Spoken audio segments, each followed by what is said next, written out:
Hindi kasi kaming letter na pwede rin mag-park. Opo. So, ipapakita ko yun sa inyo. Sa ito? Saglit lang naman to, tsaka kukunin na rin naman na to eh. Kasi ma'am, yung pinaparadahan po kasi natin sidewalk po. Oo. Opo, tinan nyo ma'am, tingnan nyo po ma'am. Tinan nyo po natin yung may kulay na po yun ma'am. Ilan po? Sidewalk po. Sitwasyon tayo doon. Punta natin.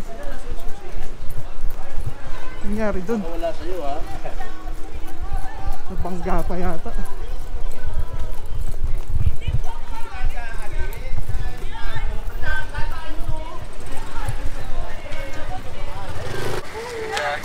Tanggoy ko, Ilagan, sa Kulungan.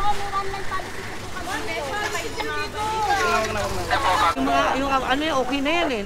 Sino ba yung dating nakausap ko na yun ano dati? Kaya na-in-stop na nga yun ano rito. Pag-execute nyo ng pag-ano eh. Kasi na-verify na nila yan, okay na yan. Anong ano dito? Anong usapan niyo dito? One lane parking lang kami.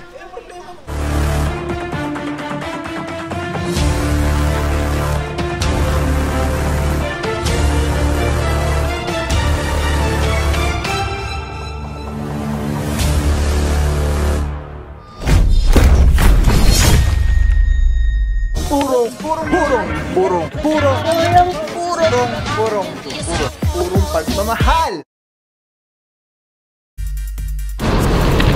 Alright mga puro, proceed na po tayo sa Ngandaan.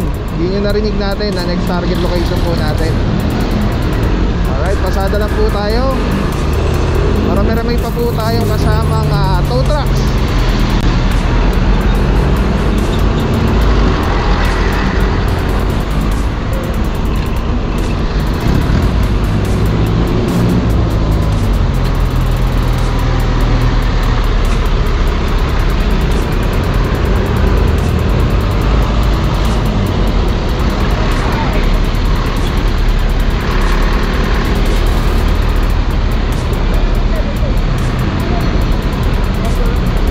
Let's go.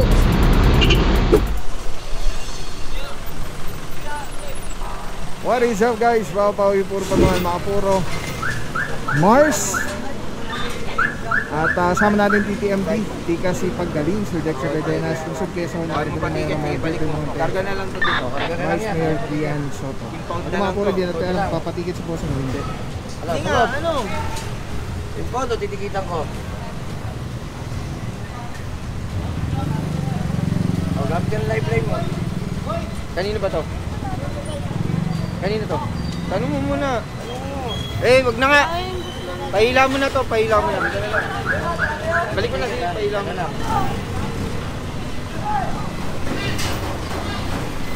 Ano?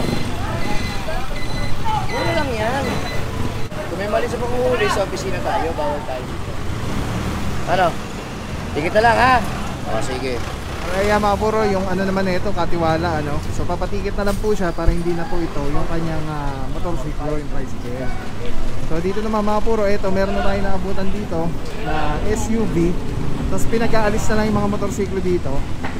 Yung may iwan, yun yung walang driver. So possible mato pag walang labas sa driver within 5 minutes.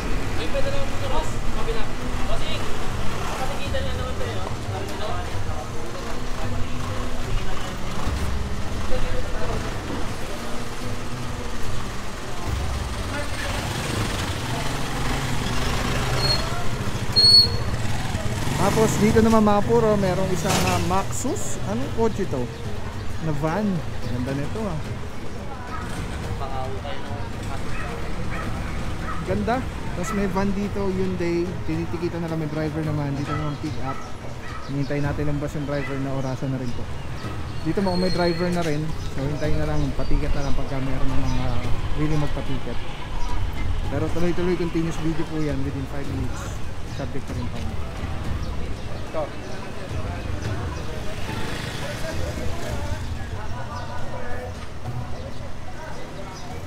Okay mga puro, as per Officer Ladimo, meron na rin daw po itong driver na lambas. Ayun, tinitikita na lang doon. Ito mga puro, may driver na rin lumabas. Kaya lang, ito kasi unang-unang na unang-unang po rin itong naorasan. Nagpas ko po sa mga. Hindi kasi kaming letter na pwede rin mag-park. Opo. So, ipapakita Kaya ko ito yun ni sa Session na inyo. to. Sa ito. Saglit lang naman to, tsaka kukunin na rin naman na to eh. Kasi ma'am, yung pinaparadahan po kasi natin sidewalk po. Oo. Opo, tinan niyo ma'am, tingnan niyo po ma'am. Tinan niyo po natin yung may kulay na po yan ma'am. Ilan po. Sidewalk po. Yung po pinaparadahan natin, kaya po inana namin ito. Nakapatong po kasi kayo sidewalk. Kita niyo po. Yan, lahat po Pero yan. hindi. Ano Hindi po sir, yan? ang ano lang naman, saglit lang naman kasi aalis kami sa gabi. Ay, Kasi ito. kasi po ma'am, ang problema nga po niya ma'am, may complaint po area na po. Galing po ng 888. O ngayon. Sir, Okay mga puro, may sitwasyon tayo doon. Ay, Tara, natural. punta natin. Ano nangyari doon? wala sa'yo ha. Nabangga pa yata.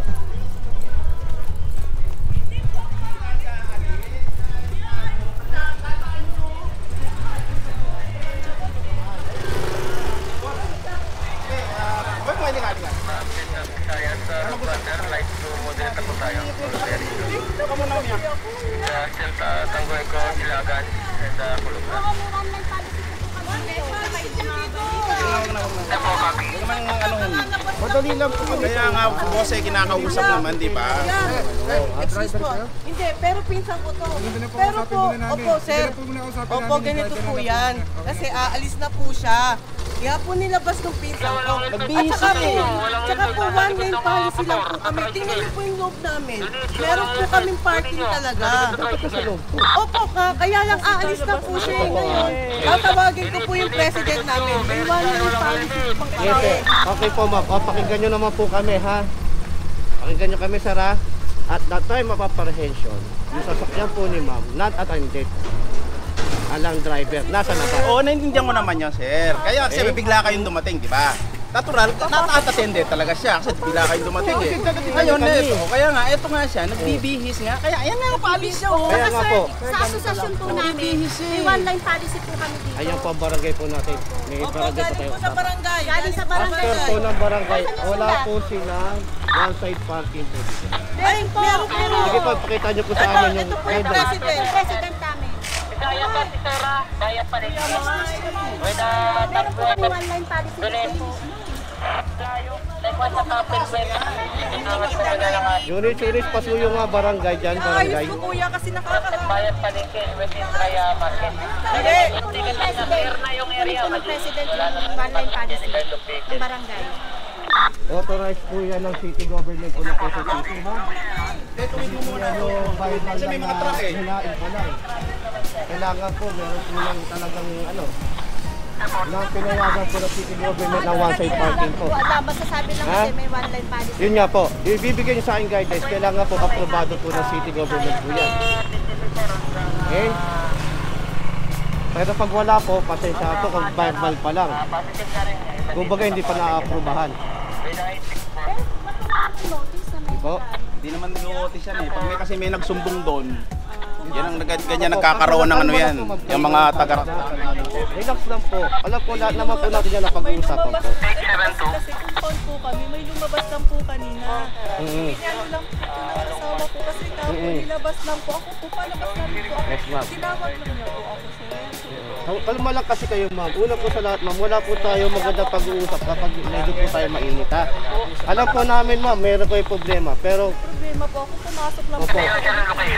At that time, apprehension po kasi ganito po kasi, ma'am, ha? Ipapaliwanag ko po. Sir, idea naman namin yung operation. Oo. Pumasok lang naman ako. Pumasok lang ako. Napakasal pagpasok. Pababa na ako eh. As in, Sir, magbihis lang siya. kinuha ko na po. Hindi, kinuha ko na yung baon ko eh. Kinuha ko na yung baon. Nasa loob to eh, natras niya lang dyan eh. Hindi dumating tayo eh. Sir, ginawa niyo. Hindi niyo muna magbubas kasi di pa naman lang. Kagaya po niyo, niyo, sir. Lahat po yan, sir, titikita. Sir, Lahat po yan, titikita po. 1013 natin, 1036 all channel. Traffic naman po. Bakit na? Wait, Tango Eco, Agonita. Hindi na yun ang barangay na, accept na. 1058. May one lane kami dito lang sa Sino ba yung nagsusumbong na yan, Mang Mike? Ba't hindi mo anuhan? Apo, copy. Tingin. Nakahain pa lang po. Hindi, approve na yan. Ano lang yan, draft yan, yan, ano namin, no? Okay na. Matagal nang in-stop yung ganun eh. Pag ano saan, pagsisita eh. Inano na yan, okay na yan sa barangay. Yung maski yung taga-barangay, hindi na nag-ano ito kasi yan ang ano. Eh, nagsumbong na naman to. Pero mo ito ko, ilabas na lang kasi magbibihis na. Nakabihis na ako. Meron na kami, ano rito, approve na yan. Lumabas na si Approve Kuya na yan. Abit. Ay mga puro, may pinakikita si yung president yata asosasyon silang one side party. Tatawagin na yung barangay para confirm lang. Si Kuya Abit eh, Kuya Mike eh. Kaya ako ano, Kung legit naman ito eh, wala namang problema. Kaya nga eh. Meron na naman kasi nag-ano doon eh. Oo. Ba't Ang anuhin nyo. Lagi na lang ganyan eh. meron kami ano pa, ano na sa barangay, nakaano na kami. Barangay admin. Oo. Si admin o, ano na ngayon eh. Hindi mo makausap si admin sa ngayon eh. Oo, matagal namin ano yan. Pero may binabalikan kami dito. Okay na yan eh. Problema lang kasi ako ngayon, kaya inilabas. Na-stop na yan. Natigil na. Matagal na na-stop yan eh. Na-stop na nila dahil nakita ano na yan. Approve na yan eh. Kasi nag-meeting kami. Yun ang ano, napagkasunod. Sinabit namin sa barangay. Hindi, naano na rin. Naano na yan. Oo, ulit na lang. Pero may ano eh. Hindi, receive yan doon. Pero okay na yan. Matagal na yan eh. How many ano na yan, no? Months na yan, no? Pinaka-guidelines niya. Receive copy pa lang po ito, pina-receive ko pa Hindi lang. meron na yan ano. Na ano na yan, lumabas na yan ano yan. Kasi kung meron na po itong copy, meron Nasa barangay ang ano yan, na ano na. Oo. Kaya nagkakaganyan kami sa totoo Kaya lang. nga ginawa yung ganyang papel. Oo. Receive copy pa lang po. Hindi, pinareceive nga namin pero naanuhan na, na-actionan na yan. Wala pa yung pinaka-guidelines niya. Nasa ano, nasa barangay. Oh, nasa barangay daw, nasa inyo daw yung Oh, guidelines nasa na inyo. ito. Ay, pares ko sir, alam mo naman tayo, pistiyo tayo eh. Hindi naman natin, kabisado yung mga ganyan. Yun naman Sa po atin eh. Tapos bigla pero po nandun Oo, pero nandun na, ano, hindi naman kami nagpapabaya sa ganun eh. Sa kanila sir yung tawag eh. Kaya nga po, paano? Dapat nga, yung kasi bine-verify tumatawag, muna nyo dumidiretso bago sa kayo kanila eh. nag-execute ng mga Problema eh. Matagal na Dapat kinukoordinate din sa inyo, boss. Copy pa nga lang. O, nandun pa lang sa taas. nandun na ano Oo, na. wala pa kayo yung na- mismo ano na- copy ng city government ano na siya na- pina-allowed na kayo dito lang may one side. Oo, na-approve na yan. Opo, wala nga po, asan nga po yung ano? Eh, hindi yan ang approval, pero nasa barangay ang approval. Asan po? Wala po. Receive copy pa lang to. Late na po ako Nasa sir approval eh. na, nasa barangay ang approval yan. Kasi Asan late nga na po? ako. Wala ka Kung akong copy. meron kayo, dapat meron din na kayo dito kasi kayo nagpa-receive na ito eh. Tama po ba? Kasi kung meron ng kung meron na doon na sa barangay, may kopya rin kayo nito na katunayan na lang. Yun lang Naka-receive na kayo. wala akong Oh, ano. wala pa kayong receive copy Pero na. meron na. Oo nga po, I will assure you that it is Yes, already sir. ano. Kasi ang dami ng umano yan Yes, eh. sir. Pinagdahanan Kaya nga po, eh. receive copy nga po. Ibig sabihin na receive Mga pa lang po. nakikita mo how Oo. what date na receive yan. Yes. Tagal na. Yes. Oh, pero po, receive pa lang po ito. Wala pa po yung guidelines na galing sa city government na katunayan na pinapayagan na po itong lugar na ito. Meron mga side party. Kasi kung meron na po kayo, hindi po ganito ang papel. Hindi, yan ano lang yan, Oo. yung pinapakita ko lang Yes, sa sir. inyo, nag-grinap namin Nag-ano kasi pa lang nabit kayo? namin doon. Nag- Pero ano na siya, kasi matagal. Tete, sa pala, sa leader nila. Ito, meron na kaming sinabit sa barangay yan. Nasa inyo yan eh, yung ano yan, okay na yan eh. Sino ba yung dating, nakausap ko na yan ano dati. Kaya na-in-stop na nga yun ano rito. Pag-execute nyo ng pag-ano eh. Kasi na-verify na nila yan, okay na yan. Anong ano dito? Anong usapan niyo dito? One lane parking lang kami. Oo. Hindi two lane. Alam ni Marlo yan, alam ni Marlo yan. Tawag ka ni, tawag ka sa group. Alam ni Marlo yan. Yung Kasi pa-iba-ibang leader nyo, kaya nagkakaganon eh. Dapat pagka nag-assume ka lang bago ano, hindi tayo mga Okay mga puro, ang dami nating ganap ano, kabilaan. So tingnan na natin, verify lang po natin yung ano nila. Kung meron silang pinapakitang papeles. Kapag legit naman yan, wala magiging problema. Kami na lang meron nag-execute ng gano'n eh. Kaya naglabas na gano'n na kami niyan. Matagal na yan. Nagtataka nga kami, kami ano. Tsaka is this considered ano? National road? Interior na to eh. Parang may galit sa amin eh. Pero kasi nagsusumbong ho sa inyo dito.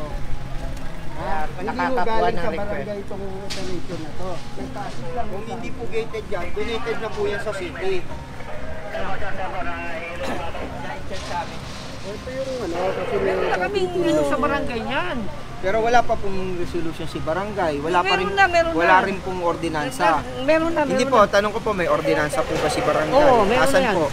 Wala lang akong Single ticketing system, ibig lang sabihin nun ay yung uniformity ng pag-enforce ng batas trapiko dito sa Metro Manila para parehas na schedule of fines and penalties ng bawat violation na karaniwang babaylet ng mga motorista. Sa phase 1 niya, wala pa yung device natin. So ngayon, yung paninikit, pangkaraniwan natin ginagawa, patuloy pa rin gagawin yun. Nakasanayan na, yun pa rin yung gagawin. Hindi ko kumpiska na lisensya at i-issue lang ng ticket. Pero ngayon, plus demerit points. Nakakonekta kasi yung system natin ng bawat LGU sa database ng LTO. So ibig sabihin nun, kada huli ng bawat LGU and MMDA ay naka-record sa database ng LTO. So ibig sabihin nun, bawat huli merong kaakibat na demerit points. Depende sa bigat ng offense o nagawang violation ng isang motorista ay doon na katumbas na demerit points. Contestable naman din yun. Pwede mo i-contest within 10 working days. After which, saka lang mag-aalarma sa LTO pag hindi mo binayaran agad or hindi mo kinontest yung ticket na issue sa'yo. Yung demerit points ay napaka-importante rito dahil pag kahit 10 years or 5 years yung validity ng inyong lisensya ay pwedeng kumpiskahin ng sinamang enforcer ang inyong lisensya kapag may tala sa record na humigit ka na sa 10 demerit points or meron kang outstanding or hindi binabayarang multa. Pag hindi mo siya binayaran or hindi mo siya kinontest within the 10 working days, yung pangalawang offense mo palagi ay pwede na kumpiskahin din ang iyong lisensya. Kahit saan ka mahuli, pwede mo naman rin siyang bayaran anywhere. Nice. Pwede ka magbayad sa counter ng over the counter ng bawat LGU sa City Hall. Also, yung mga payment scheme, electronic payment scheme, katulad ng GCash, Paymaya, and other sa mga bangko na katuwang natin sa e-payment. May limitation siya ng tatandaan po natin ang pagkakaroon ng lisensya isang privilege siya. So, ang gobyerno, through LTO, pwedeng bawiin anytime yung lisensya once you committed the maximum number of demerit points. So, initially, pag more than 10, mga pwedeng confiscahin and review yung license mo, pwede kang masuspend. Depende kung anong kabigat ang inyong mga committed violations. Or pag umabot ka ng more than 40, that's the time na pwede na sigurong i-revoke ay yung lisensya dahil nga sa sobrang dami na ng iyong violations. So, nakagawian dati na bayad ka lang, multa lang, tapos wala na. Pwede ka na takbo lang ng takbo, violation ka ulit. Bayad ka ng multa at walang kaakibat na demerit. But this time, through RA 10930, kaakibat po doon yung demerit points ng bawat violation. So, nabibilang na po ang number of violations committed ng isang motorista or driver. Sa ating mga kababayan, sana sumunod lang po tayo sa mga lituntunin ng batas trapiko. Ito ay para sa isang road safety measure. Ang intention po natin dito ay magkaroon ng disiplina sa ating lansangan sa pamamagitan natin mga enforcer, sa ating mga motorista. Sumunod lang po tayo, magkaroon ng kaayusan at disiplina para magkaroon tayo ng maayos ang daloy ng trapiko at mabawasan po yung insidente ng mga banggaan o road crashes. Kami po ay umaapila sa inyo, magkaisa po tayo, pagtulungan po tayo para sa kakaunlad ng ating lungsod, para kakaunlad ng ating bansa. Big shoutout lang Telesim Philippines. Grabe, sobrang solid nito mga puro. Ito lagi natin kasama sa mga operations, sa mga vlogs natin. Tatanggalin nyo, twist nyo lang yan to the left. Tapos ayun na. Pwede mo ng handheld camera na siya. Tapos, ang ganda. Diba? Hindi ka mukhang parang may nakasabit sa'yo na weird. Ganda. Ganda ng kulay. Pogi pa rin. LC number 1. Let's go. Purong pagmamahal. Maraming salamat sa'yo. Walang papapaw. So thank you so much sa walang sawang support. Tiwala. Wala akong masabi kundi thank you so much. Thank you sa Panginoon. At ingat kayo palagi. Again, kung wala akong papapaw. So thank you so much. God bless you. Purong pagmamahal. Thank you so much. God bless.